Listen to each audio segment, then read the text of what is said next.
Halo Sobat Samuel, kita ketemu lagi. Seperti biasa ini update ekonomi setiap tanggal 1. Data yang keluar dari Badan Pusat Statistik kemarin adalah data inflasi dan data dari ekspor impor dan neraca perdagangan. Ya, kita mulai saja dari inflasi. Inflasi di bulan Agustus tercatat deflasi atau minus 0,08%. Ya, deflasi ini biasa terjadi di bulan Agustus sejak tahun 2021 sampai 2025 ini.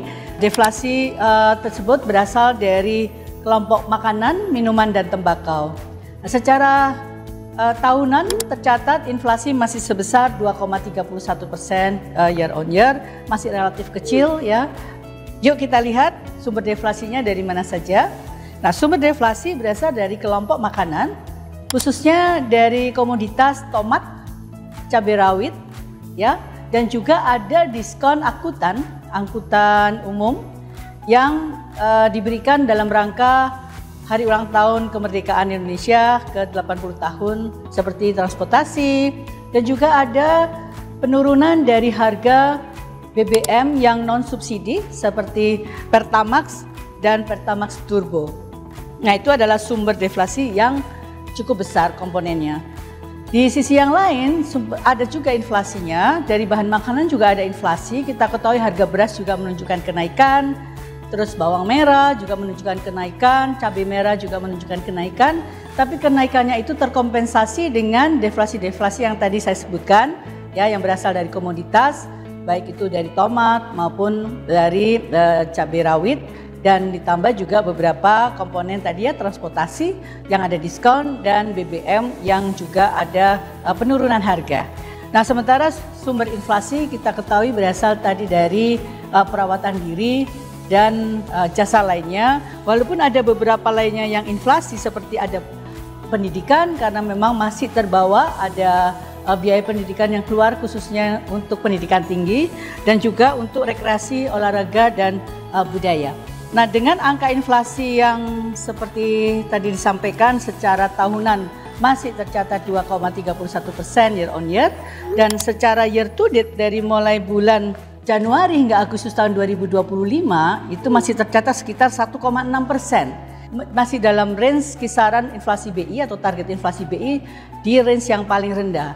Nah, dengan relatif rendahnya angka inflasi di tahun 2025 dari mulai Januari sampai Agustus akan memberikan implikasi bahwa BI masih ada ruang untuk menurunkan suku bunga BI rate-nya.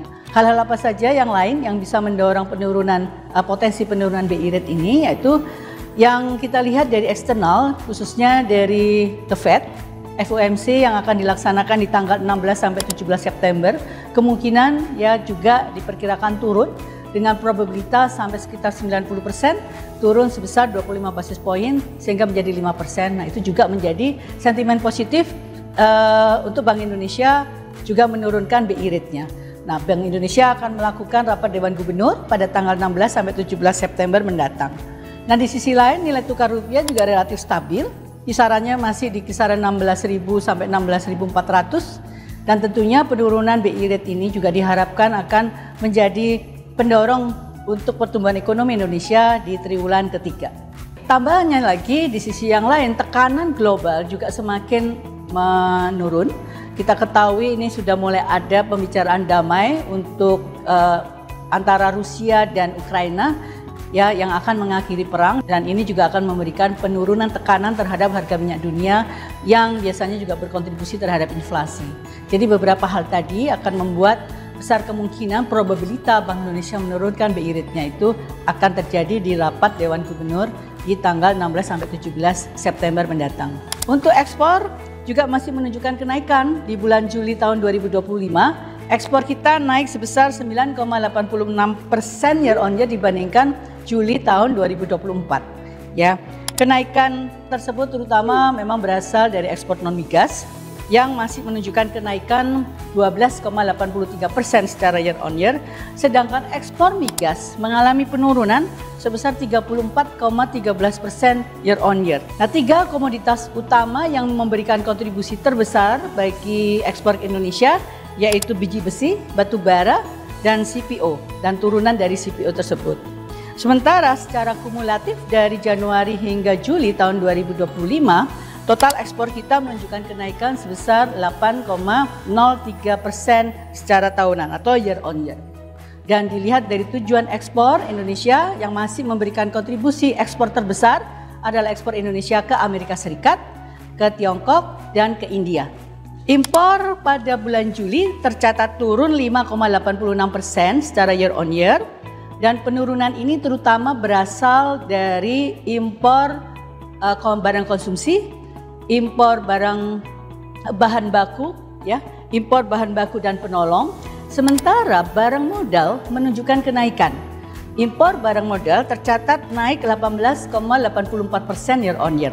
Nah, kenaikan impor barang modal ini akan memberikan dorongan kepada ekonomi kita di kuartal 3 karena kita ketahui bahwa impor barang modal ini merupakan bagian dari investasi dan juga impor barang modal ini mensupport atau mendukung kenaikan PMI, Purchasing Managers Index dari bulan Agustus PMI Indonesia menunjukkan kenaikan di bulan Agustus tercatat sebesar 51,5%, sudah menuju pada level ekspansif dari posisinya di bulan Juli yang masih kontraksi 49,2%. Jadi kenaikan barang modal ini nantinya akan terrefleksi di pertumbuhan ekonomi kita di kuartal 3 yang bisa jadi investasi atau pembentukan modal tetap bruto itu akan menjadi dorongan untuk ekonomi kita di kuartal 3.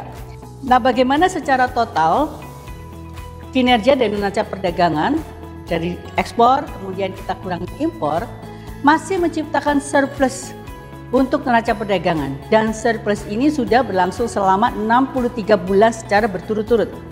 Nah, untuk bulan Juli tercatat surplus sebesar 4,17 miliar US dollar. Dan secara kumulatif dari Januari sampai dengan Juli 2025 total surplusnya mencapai 23,65 miliar US dollar, naik sebesar 45,5% year on year dibandingkan surplus yang terjadi secara kumulatif dari bulan Januari sampai dengan Juli 2024 yang tercatat waktu itu sebesar 16,25 miliar. Nah, dengan naiknya surplus ini dan besarnya surplus ini akan mendukung posisi cadangan devisa Indonesia, memberikan sentimen positif terhadap kestabilan nilai tukar rupiah kita ya. Nah, lagi-lagi dari sisi surplus neraca perdagangan paling besar disumbang oleh Amerika Serikat. Kemudian kalau kita lihat defisit yang paling besar disumbang oleh ekspor impor kita dengan Tiongkok. Demikian Sobat Samuel, tadi update data untuk bulan Agustus dengan data yang relatif bagus ini, mudah-mudahan akan memberikan kondisi ekonomi yang lebih baik di kuartal 3. Sampai jumpa di data ke depan.